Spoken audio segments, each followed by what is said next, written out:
Hello and welcome to a Team Moray Robotics event recap. On March 15th, I competed at Macro's March Mashup with my ant-weight combat robot, Moray. Here the wheels are missing because I'm in the process of redesigning it, so I had to take the robot apart.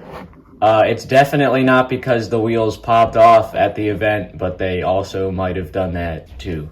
So, yeah.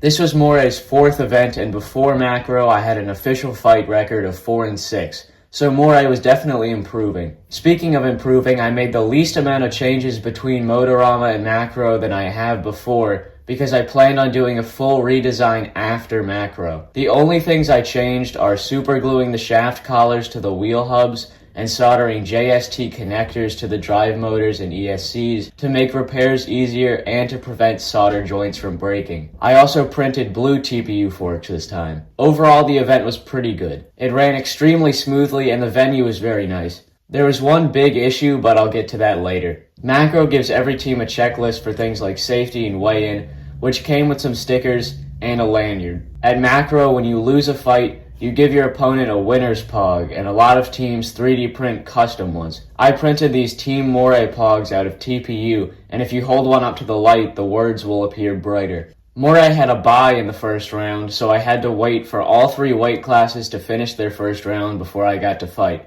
My first fight was against Taipan, a very interesting modular robot. A Taipan is a kind of snake, so this fight would be eel versus snake. Taipan has multiple different weapon modules that it can swap out based on who it's fighting. I know Taipan has a grabber, lifter, hammer saw, and a vertical spinner setup, but at this event I only saw it running the hammer saw and vert. The builder of Taipan, I think his name is Ben, actually allowed me to pick which setup he would run against Moray. I thought both the hammer saw and vertical spinner looked formidable, but I chose the vertical.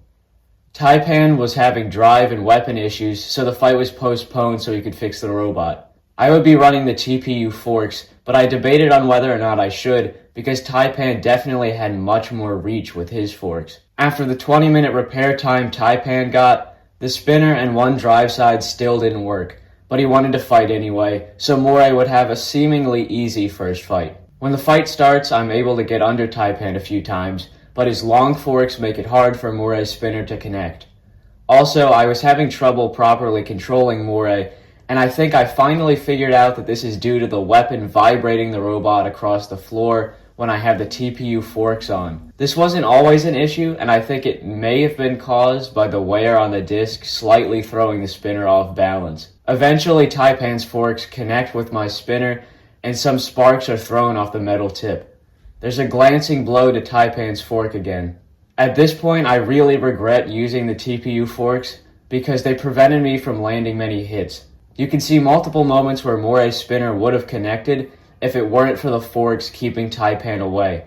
Moray grinds some more at Taipan's fork, and again, without my forks on, I could have rode farther up onto Taipan and maybe gotten a better hit. Finally, after a minute and a half, Moray hits Taipan on the back left corner and flips it over. This is one of Moray's best hits to date. Taipan appears to be mobile, so I go in for more, which is much easier since he's upside down. I hit his weapon and then grind into his top plate. I back up and Taipan feeds its backside right into Moray's spinner, which sends Taipan through the air. Taipan stops moving and I ask Ben if he wants me to hit it, which he does, so I try to flip him back over and make some pretty sparks. I flip Taipan and he's able to drive again. I put Taipan fully on its back again, which means it's unable to drive.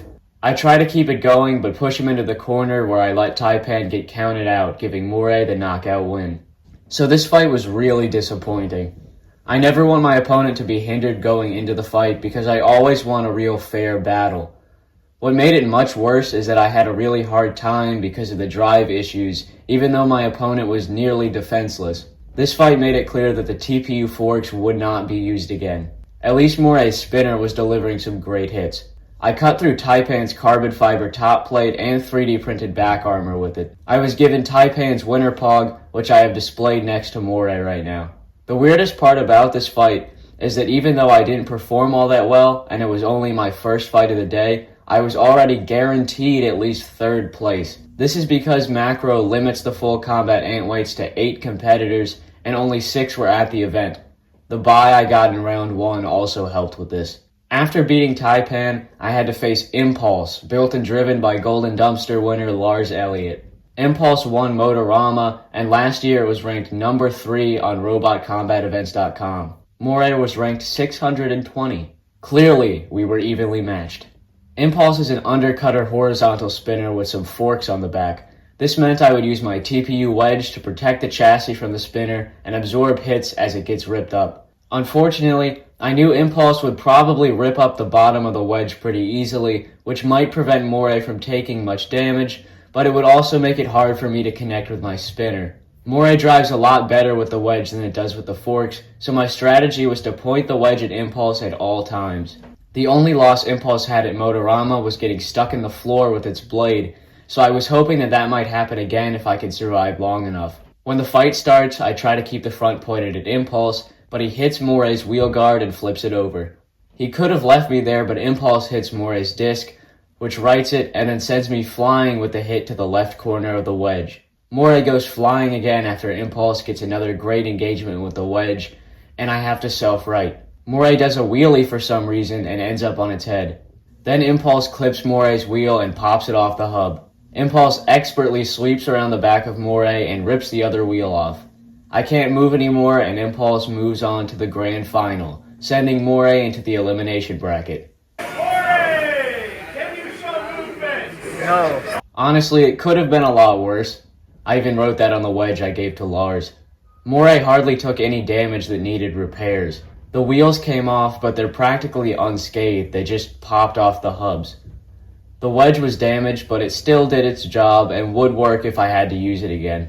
The wheel guards were ripped, but they held up alright.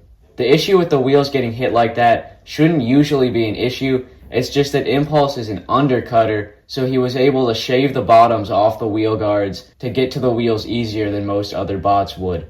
After the fight, Moray's spinner just fell off. It must have been this hit in the corner, but Impulse hit the disc and didn't tear it off during the fight, but the hit broke the heads off the screws that attached the weapon hub to the motor.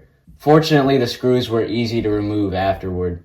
In the elimination bracket, I would have to fight Bananarchy, a robot that had no wheels but instead used its 2 horizontal spinners to move itself around. It's a surprisingly mobile robot and hits extremely hard, so I was not confident going into this one. I actually used part of Deatharang, the plastic ant version of Bananarchy, as a tray for my screws.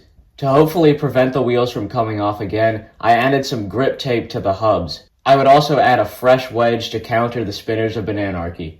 Then the event ended. So this was the first macro event hosted at the venue that it was at this time, and the event ended up just running out of time. I guess the event was about to go past the time that we had to be done by, so all of the fights had to stop. This is a shame because I was all ready to fight Banana with Banana. The winners were decided by record. There were only 3 full combat antweights left: Impulse, Bananarchy, and Moray. Impulse got first because it was undefeated, and since Bananarchy had 1 more win than I did, he took second. Another weird thing is that both of Bananarchy's wins were forfeits, so both of us had very weird paths to a trophy. Amputator and Tire Terror ended up being tied for second in the fairy weights, so they decided second and third place in the only way that made sense. On 3. Ready? 1, 2, 3. Okay. That is Tire Terror for second place. As much as I would have liked to have fought again, at least Moray probably would have gotten third even if I did fight Bananarchy.